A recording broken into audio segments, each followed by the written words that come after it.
Olá meus amigos, sejam todos bem-vindos aqui a mais um vídeo no seu canal PH Vox. Eu sou Paulo Henrique Araújo e o tema de hoje é espinhoso. O Pentágono aponta em relatório que Joe Biden presenteou a China. Mas o que significa isso? O que isso quer dizer?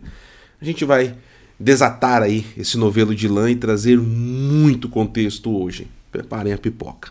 Mas antes, eu quero pedir para vocês, deixem um like, deixem um comentário aqui também, comente alguns tópicos do vídeo, isso ajuda muito no engajamento.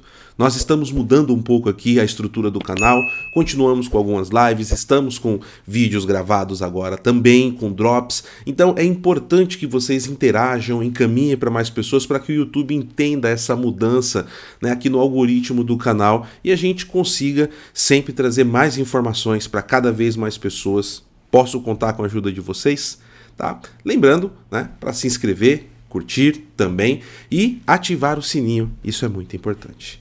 Mas vamos lá, pessoal, partindo aqui então para o nosso tema de hoje, o Pentágono, né, o Departamento de Defesa dos Estados Unidos, ele soltou um relatório que é tradicional soltar todo final de ano esse relatório, e ali ele aponta que a desastrada saída, a retirada do Afeganistão, que aconteceu ali na virada do primeiro para o segundo semestre de 2021, foi trágica e, na verdade, um presente para a China. É isso que aponta tanto a Fox News quanto também o Panam Post, que fizeram análises em cima disso e trouxeram o seguinte trecho desse relatório. Olha só, abre aspas. A República Popular da China empregou várias ferramentas diplomáticas na tentativa de corroer a influência dos Estados Unidos e de seus parceiros.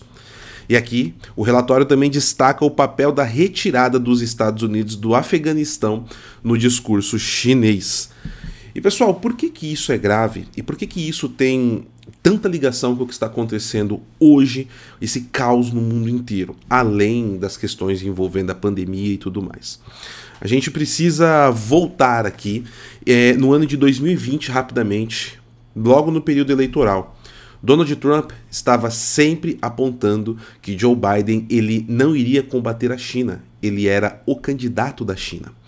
E isso sempre ficava muito parelho com o mercado chinês. Sempre que Joe Biden subia nas pesquisas, tinha alta no mercado chinês. Quando ele caía um pouco nas pesquisas, você tinha baixa no mercado chinês. Teve um programa de 3 horas que nós fizemos aqui por uma frase do Joe Biden falando sobre um acordo que ele teria feito enquanto vice-presidente com a China para um corredor naval comercial chinês ali no Oceano Índico e que o Donald Trump teria estragado tudo. Depois das eleições, nós tivemos aí o anúncio da retirada do exército americano do Afeganistão, algo que já tinha sido iniciado por Donald Trump e negociações estavam sendo feitas também aí com as lideranças do Talibã. O que aconteceu é que logo após a tomada do poder, ou a subida ao poder de Joe Biden, mudou um pouco essa comunicação, ficou mais institucional, principalmente com o governo do Afeganistão, que estava até então ali no poder, e essa negociação com o Talibã, ela ficou bem mais aquém do que era com Donald Trump. E nessa mesma época, em abril, nós tínhamos ali Vladimir Putin também, já batendo de frente com Biden em algumas coisas, até desafiando ele na TV aberta, né, na Rússia, para um debate.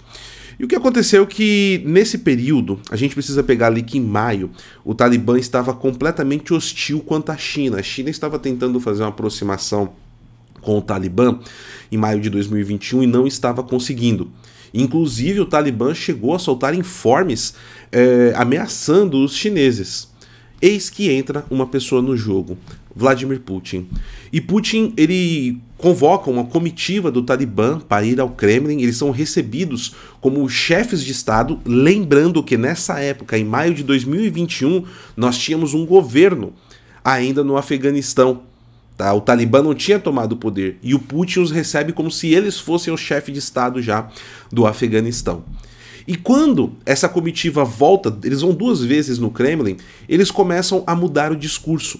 Mudam o discurso, dizem que a China será muito bem-vinda dentro do Afeganistão, principalmente para a implementação da iniciativa One Belt, One Road, E além disso, a China teria prometido já aí, pessoal, um investimento de 62 bilhões de dólares, né? E meu café tá aqui comigo, né? 62 bilhões de dólares nesse período. E quando começa a saída do Afeganistão, do exército americano, foi completamente atabalhoada a situação. E o que piorou tudo é que tanto as ações do secretário de Defesa, o Antony Blinken, do secretário de Estado, né, o secretário de Estado, o Antony Blinken, quanto da Casa Branca eram completamente contraditórias com aquilo que o Pentágono entendia que era o melhor para o exército fazer. E isso gerou um caos enorme, inclusive resultou na morte de alguns soldados americanos lá no aeroporto de Cabul, baleados. Nós transmitimos aqui, foram pessoas caindo de asa do avião, bebês sendo passado por cima do portão com arame farpado, pessoas atropeladas por avião. Nós tivemos de tudo, né? Homem-bomba em fosso perto do aeroporto. Isso gerou um caos absurdo, desgastou a imagem dos Estados Unidos, porque o Biden tinha prometido, não teremos um novo Vietnã saindo daqui.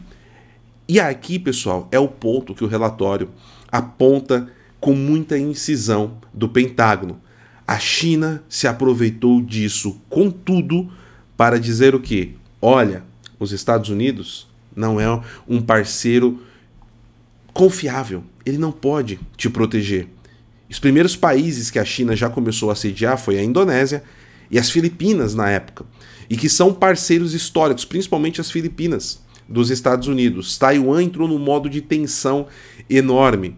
E além disso, isso enfraqueceu muito a posição americana, inclusive com parceiros históricos, como o Reino Unido.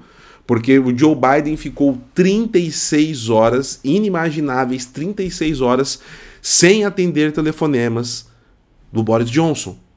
Chegou ao ponto do exército alemão que estava no Afeganistão, um pequeno contingente, começar a ir para as ruas resgatar cidadãos que não eram afeganistãos, tanto os alemães quanto de outras nacionalidades. Isso foi muito grave. E nessa retirada, os Estados Unidos deixou 82 bilhões em equipamentos bélicos dentro do Afeganistão. E por que isso é grave? Donald Trump, na época, ele fez um discurso que nós traduzimos em tempo real aqui no PH Vox, e ele aponta que ali os Estados Unidos eles tinham diversas armas, helicópteros e equipamentos que nenhum outro exército do mundo tinha. E o que o Talibã ia fazer com isso, pessoal? Automaticamente vender para esses países fazerem engenharia reversa. Então, a China começou a comprar equipamento bélico exclusivo americano, a Rússia e o Irã. Principalmente o Irã. O Irã foi um grande comprador no meio de tudo isso. E automaticamente também você começa a financiar grupos terroristas, porque é onde vai ser empregado parte desse dinheiro que o Talibã está adquirindo. Então, nós tivemos aí essa fragmentação das relações globais, e isso também foi o ensejo de uma fraqueza do governo americano que levou a Rússia a cada vez mais endurecer a sua posição contra a Ucrânia. Porque logo após a saída desastrosa do Afeganistão foi quando Vladimir Putin começou a concentrar cada vez mais tropas, seja ali perto da região de Lugansk e Donetsk, dentro do seu território, ou mesmo dentro da Bielorrússia. A tensão aumenta e a fraqueza do governo americano sob a batuta aí de Joe Biden possibilitou com certeza, ou abreviou com certeza a invasão russa à Ucrânia. E isso, pessoal, todo mundo pode estar pensando assim, mas hoje os Estados Unidos estão ajudando a Ucrânia. Mais ou menos, Vale lembrar que Joe Biden, ainda em outubro, através de uma reunião da OTAN que ele estava com a liderança, ele tentou entregar a Ucrânia, o que gerou um racha dentro da OTAN, que nós sempre comentamos aqui no canal, que depois o próprio Joe Biden acabou confirmando, e os membros ali da OTAN no leste do país já falaram que assim, olha, os Estados Unidos não pode tomar nenhuma decisão sem consultar todo o conselho da OTAN. Então a situação ficou muito crítica.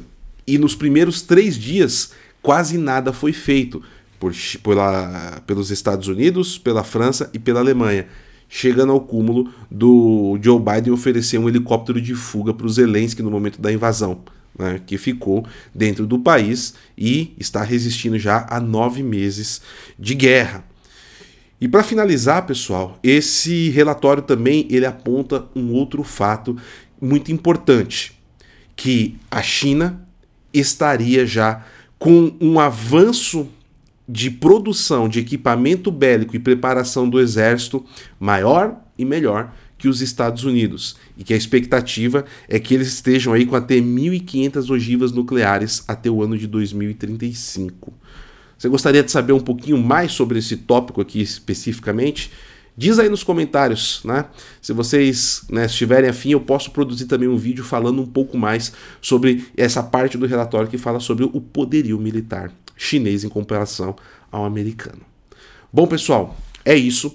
Vale lembrar para vocês, então, que se você quer entender mais a política americana, o Partido das Sombras de George Soros, que trabalha por trás do Partido Democrata como um todo e hoje está no Salão Oval, eu quero recomendar o livro que está aqui, ó. O livro é Os Estados Unidos e o Partido das Sombras, livro de minha autoria com meu grande amigo Ivan Kleber, né? Escrevemos esse livro junto, tá aí com uma grande promoção na nossa livraria, o link tá aqui no comentário fixado ou na descrição.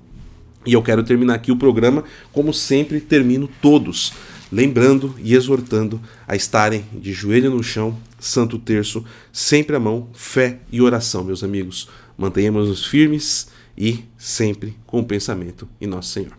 Tá certo? Um forte abraço, fiquem todos com Deus e tchau, tchau. Like, compartilhem, comentem. Agora sim.